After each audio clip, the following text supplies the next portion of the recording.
Le tout premier exercice développe la volonté et la concentration, la maîtrise de tes pensées. Et avec de l'expérience, tu peux même aller jusqu'à différents niveaux de silence, silence intérieur et différents niveaux de profondeur de silence.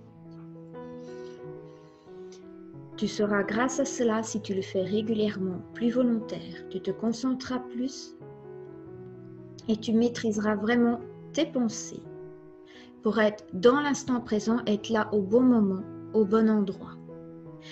C'est un outil très simple dont le but, comme je l'ai dit, est simplement de revenir ici et maintenant pour être présent et pour même aller jusqu'à différents niveaux de silence, silence intérieur et différents niveaux de profondeur de silence. Tu seras grâce à cela, si tu le fais régulièrement, plus volontaire, tu te concentreras plus et tu maîtriseras vraiment tes pensées pour être dans l'instant présent, être là au bon moment, au bon endroit. C'est un outil très simple dont le but est simplement de revenir ici et maintenant pour être présent et pour pouvoir agir et non plus réagir. Le second exercice aide à la gestion du stress, des émotions et à aller au-delà des blocages, à travailler sur soi. Pour vraiment positionner ta présence dans l'instant présent. Chaque exercice se construit l'un sur l'autre et permet d'aller un pas plus loin. Une fois que tu es bien conscient de ce qui se passe en toi, tu peux gérer, contrôler, faire des choix pour aller dans des directions différentes et maîtriser tout ce qui se passe à l'intérieur de toi, ce qui amplifie de plus en plus ton sentiment de connaissance de soi et de sécurité intérieure et donc de confiance en soi. Une fois que tu es en clair de la différence entre toi et l'autre, tu ne prends plus les émotions des autres pour les tiennes. Tu n'absorbes plus leurs émotions ni leur stress. Tu vois vraiment la différence. Tu ne te perds plus en l'autre. Tu ne penses plus que l'autre a les mêmes émotions que toi. Tu ne projettes plus négativement ou tu observes. Tu ne penses plus que l'autre a les mêmes émotions que toi. Tu vois clairement ce qui se passe en toi et tu peux le gérer. À la limite, imaginez même que tu as un chaudron sur le côté, que tu mets toutes tes émotions dans ce chaudron pour ne plus être débordé par ces émotions et envahi, identifié par rapport à elles. Tu remarques que tu es une personne qui ressent ces émotions. Ça te permet de mieux réaliser tes limites, ce qui est acceptable pour toi. Et tu peux faire cet exercice même en présence de l'autre pour voir qu'est-ce qui se joue dans la relation.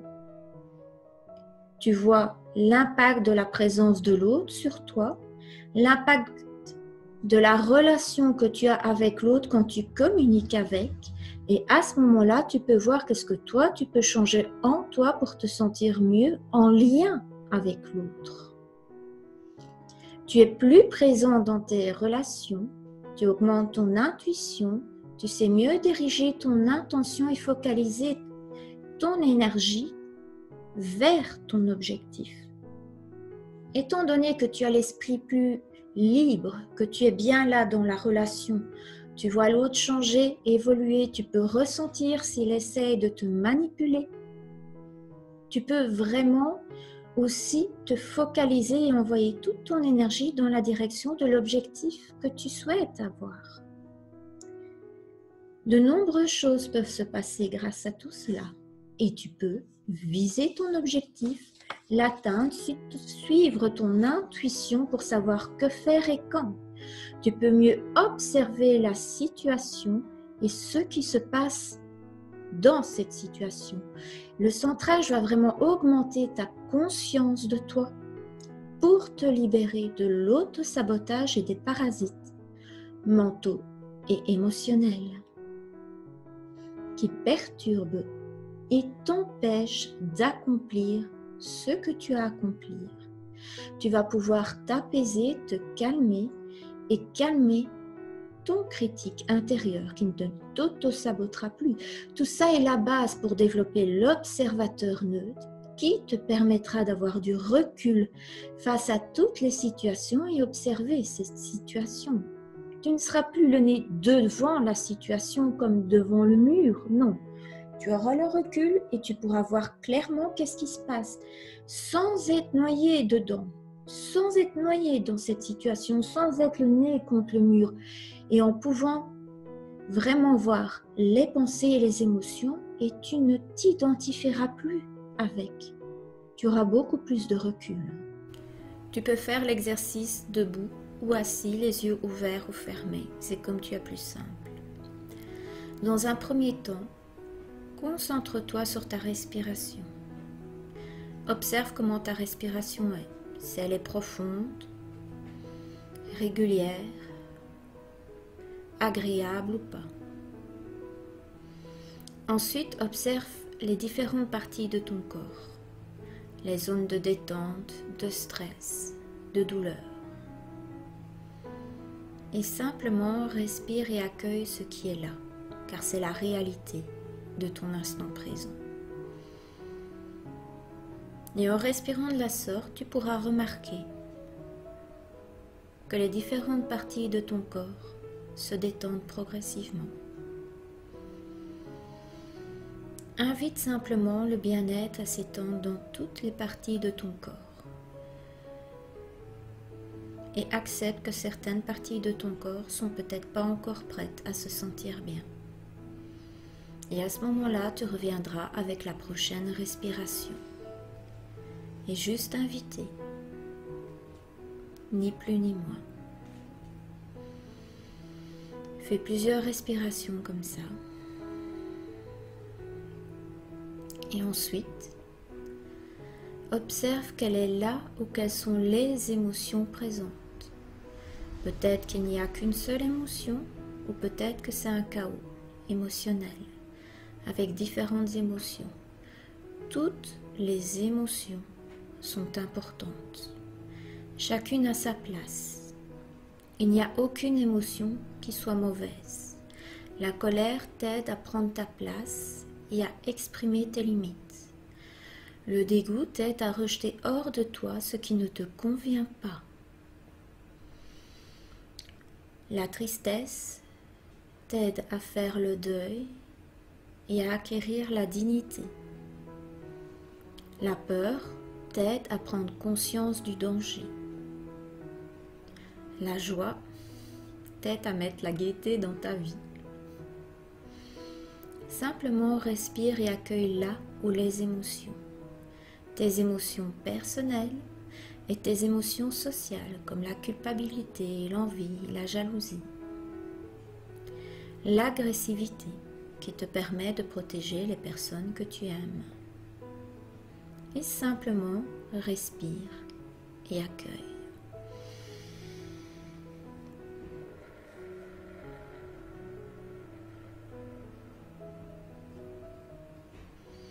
Les émotions sont là pour une bonne raison. Chaque émotion est un signal d'alarme pour signaler qu'une part de toi s'exprime.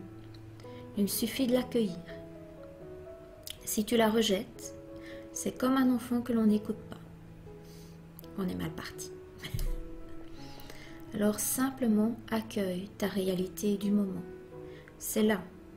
Ça ne sert à rien de la nier, étant donné que c'est présent. Une fois que tu as accueilli le fait que c'était là, elle n'a plus de raison d'être et elle peut simplement partir.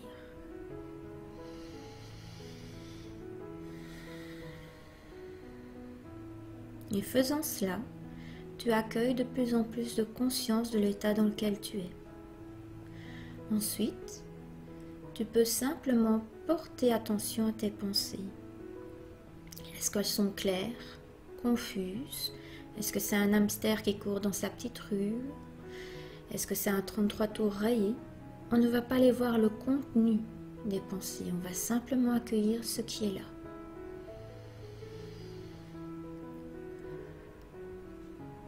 Et on respire et on accueille.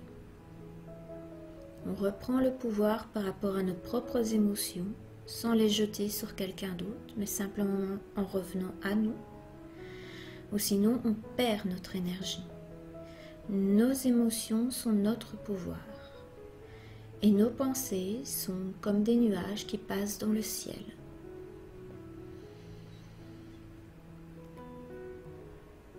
Et on accueille et on récupère toute notre énergie. Et si on observe que nos pensées vont vers le futur ou le passé, on fait simplement le choix de revenir ici et maintenant. On développe la maîtrise de nos pensées et de nos émotions. Souvent, on s'identifie à nos pensées ou à nos émotions et on leur accorde trop de pouvoir. C'est un peu comme quand un marteau tombe sur notre orteil, on a l'impression que c'est tout le corps qui a mal. Mais non, ce n'est que l'orteil. Et ici, on récupère la maîtrise des pensées et des émotions. Les pensées et les émotions sont quelque chose de fort fugace, comme je l'ai dit un peu, comme un nuage. Ce n'est pas très sécure. Par contre, revenir vers soi-même, développer sa conscience de soi et de ses émotions, nous permet d'acquérir une meilleure connaissance de soi, qui est la base pour le sentiment de sécurité, qui est la base pour la confiance en soi. Une fois que l'on a bien confiance en soi, on développe notre estime de soi. Grâce à l'estime de soi, on prend conscience de nos valeurs. On est à nouveau dans le centre de la vie, de notre vie, au centre, à la barre du bateau, et on voit ce qui nous convient et ce qui ne nous convient pas. Et là, on perçoit nos limites, et le schéma suivant sera d'exprimer ses limites et de prendre sa place grâce à l'affirmation de soi. Et on respire, et on revient dans le centre de nous-mêmes.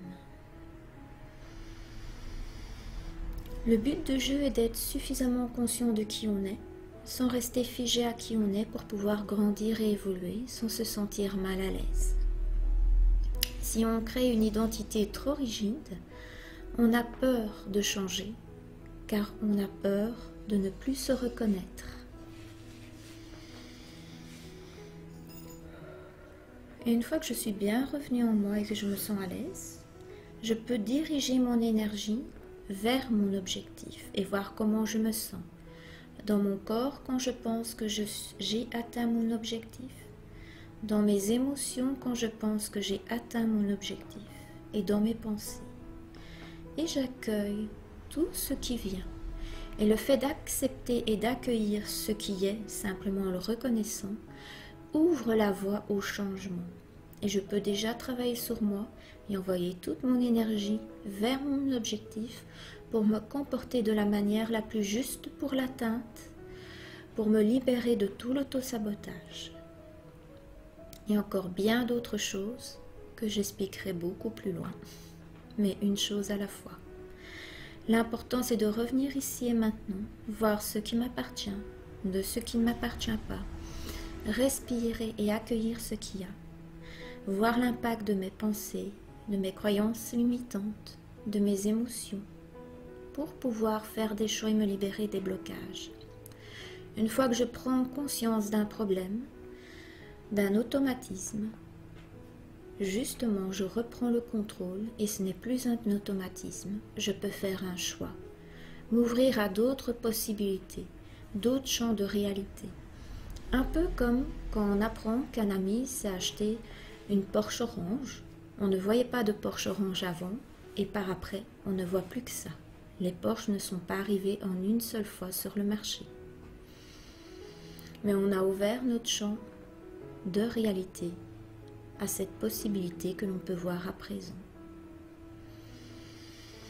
Je respire et j'accueille et je me centre sur mon objectif. Je vois comment je me sens vers mon objectif et mon inconscient peut m'aider à me comporter de manière à réaliser cet objectif. Je suis présente à 2000% pour pouvoir le faire et j'ai conscience de tout ce dont je dois avoir conscience pour le travailler et pour l'atteindre. On se comporte toujours de manière à confirmer nos croyances. Si dans mon corps, je vais vraiment aller prendre le temps de ressentir comment je me sens face à mon objectif, comment je le pense, comment je l'envisage, j'augmente ma motivation et je vois toutes les zones d'ombre et je fais tomber mes œillères. Là, je peux vraiment agir. Mon inconscient m'aide et j'envoie toutes mes énergies par rapport à ça. Je peux prendre pleinement conscience de mes actes, de mes automatismes et faire des choix pour reprendre les rênes en main.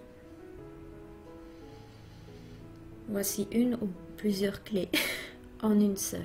Ceci est vraiment la base à laquelle on va rajouter par après la dimension de l'intention, de la volonté, des sentiments.